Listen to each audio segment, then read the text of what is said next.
안녕하세요. 김태훈 목사입니다. 뚜벅뚜벅 메시지. 오늘은 시편 묵상 11번째. 삶의 터전이 흔들릴 때. 삶의 터전이 흔들릴 때. 시편 11편 1절에서 7절 말씀 가지고 함께 뚜벅뚜벅 걸어가겠습니다. 이상하게 들릴지 모르지만 세상에 있는 모든 것들은 흔들리게 마련입니다. 그리고 결국에는 무너져 내리게 되는 것 같습니다. 우리 인간의 삶도 마찬가지입니다. 언제나 승승장구할 것 같지만 결국에는 무너져 내리는 것을 보게 되지요. 그 옛날 다윗의 삶도 예가 아니었습니다. 처음 그의 삶은 매우 견고했습니다. 그가 베들레헴에서 아버지의 양을 칠 때에 당시 최고의 지도자라고 할 수 있는 사무엘이 찾아와서 그에게 기름을 부으면서 그가 장차 왕이 될 것이라고 말했습니다. 그 후 다윗은 블레셋 사람 골리앗을 돌로 쳐 죽였습니다. 그리고 그는 말 그대로 승승장구했습니다. 사울 왕은 그를 군대의 장으로 삼았는데 그는 가는 곳마다 지혜롭게 싸워 이겼습니다. 그는 나중에 사울의 그 딸 미갈과 결혼함으로써 왕의 사위까지 되지요.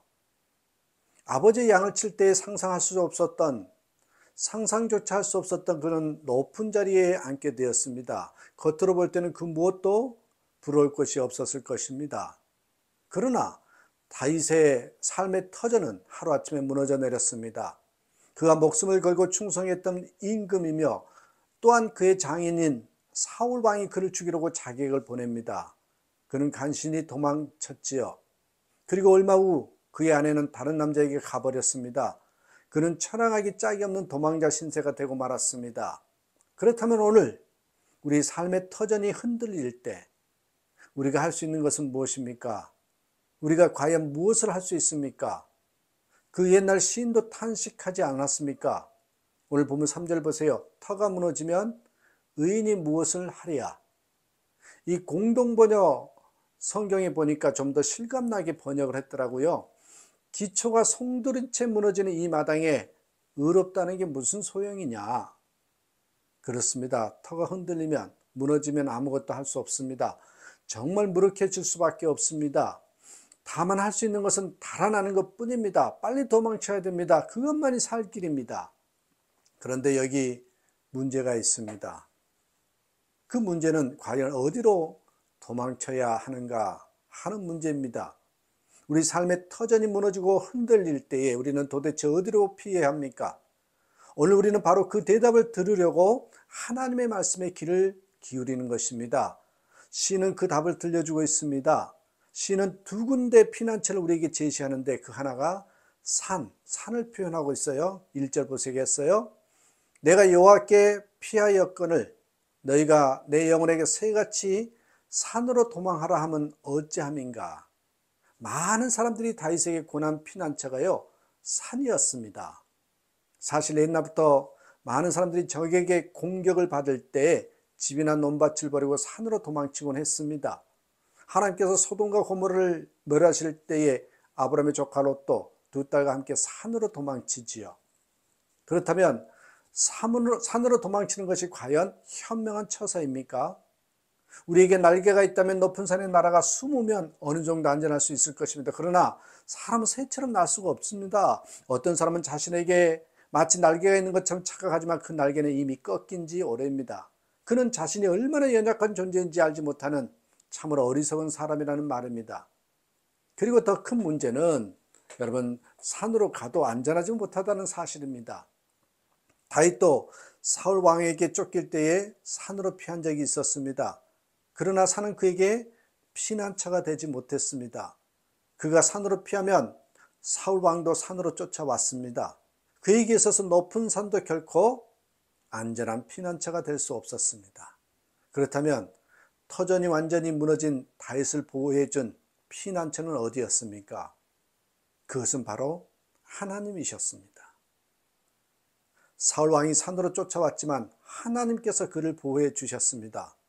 사무엘상 23장 14절 말씀에 분명히 기록되어 있지 않습니까?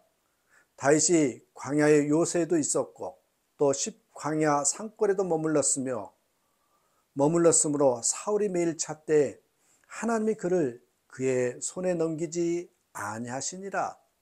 사울 왕이 다윗을 매일 찾을 때에 하나님께서는 늘 다윗을 보호해 주셨습니다. 다윗은 하나님의 품이 가장 안전하다는 것을 알았습니다. 때문에 그는 하나님께 숨기로 작정했습니다. 1절, 내가 여호와께 피하였거늘. 그렇습니다. 오늘 우리도 하나님께 피해야 합니다. 터가 무너질 때, 터가 흔들릴 때에, 그래서 어디로 가야 할지 모를 때에 우리는 누구에게? 하나님께로 피해야 합니다. 하나님만이 우리의 안전한 피난처가 되십니다. 그렇다면 하나님께서 어떻게 우리의 피난처가 되셨습니까? 터가 흔들릴 때 가장 안전한 곳이 어디입니까? 그것은 하늘입니다. 하늘. 지진으로 땅이 갈라지고 쓰나미가 와서 모든 것을 쓸어가도 하늘에 있으면 안전합니다. 때문에 우리는 하늘로 피해야 합니다. 하나님의 보좌가 하늘에 있습니다. 4절 말씀, 여호와께서는 그의 성전에 계시고 여호와의 보좌는 하늘에 있음이여. 여기서 하늘은 터와 비교되는 것입니다. 대조되기죠. 우리는 터 위에 가정과 인생의 탑을 쌓습니다. 그런데 그 터는 순식간에 무너질 수 있습니다. 그러나 터가 무너지는 순간에도 하늘은 변함이 없습니다. 땅이 굉음과 함께 갈라지고 지진이 일어나는 순간에도 하늘은 고요합니다. 때문에 우리는 하늘로 날아올라야 합니다. 하늘의 하나님만이 우리의 안전한 피난처이시기 때문입니다. 그런데 우리는 여기서 매우 실제적인 문제에 부딪히게 됩니다. 하나님께서 하늘에 계시고 우리는 땅에 있는데 날개가 없는 우리가 어떻게 하늘의 하나님께로 날아오르느냐 하는 문제입니다. 그러나 염려하지 않아도 됩니다. 하나님께서 친히 손을 내미십니다. 그 손을 잡으면 우리도 하늘로 날아오를 수 있습니다. 그렇다면 그 손은 어디입니까? 4절 보세요. 여호와께서 그의 성전에 계시고 여호와의 보좌는 하늘에 있으며. 그렇습니다. 하나님께서 그의 성전에 계신다고 했습니다. 우리가 하늘로 날아오를 수 없기 때문에 하나님께서 땅에 있는 우리에게 손을 내밀어 주시는 은총의 구조는 이미 옛날 야곱에게서 그것을 발견할 수 있습니다. 야곱이 형 에서를 피해 외삼촌 집으로 도망치다가 베델에 누웠을 때 하나님께서 그에게 손을 내미셨습니다. 꿈에 보니 하늘로부터 그에게 사닥다리가 내려오고 그 사닥다리 위로 하나님의 사자들이 오르락내리락 했습니다. 그 사다리야말로 하나님께서 친히 내밀어 주신 손이었습니다.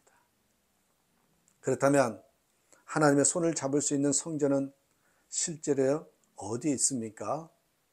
여기서 성전은 특정한 장소가 아니라 영적인 상황을 가리키는 것입니다. 성전이란 하나님의 백성들이 무릎 꿇는 것입니다. 터가 무너져 피할 곳이 하나님밖에 없다는 것을 알고 하나님께 나온 사람들이 엎드려 눈물로 기도하는 곳, 그게 바로 성전이라는 것입니다. 우리가 예배하는 자리가 성전이라는 것입니다. 우리는 거기서 하나님을 뵙게 될 것입니다. 그 기쁨은 이루 다 말할 수 없을 것입니다. 다윗은 그 기쁨을 이렇게 고백하죠. 7절, 여호와는 의로우사 의로운 일을 좋아하시나니 정직한 자는 그의 얼굴을 배우리다. 여기서 정직한 사람은 도덕적인 개념을 말하는 것이 아니지요. 터가 무너질 때에 자기 힘으로 구원받을 수 없다는 것을 인정하는 사람, 산으로 피해도 숨을 수가 없다는 것을 깨닫고 하나님께로 나아가는 사람, 곧 정직한 사람입니다.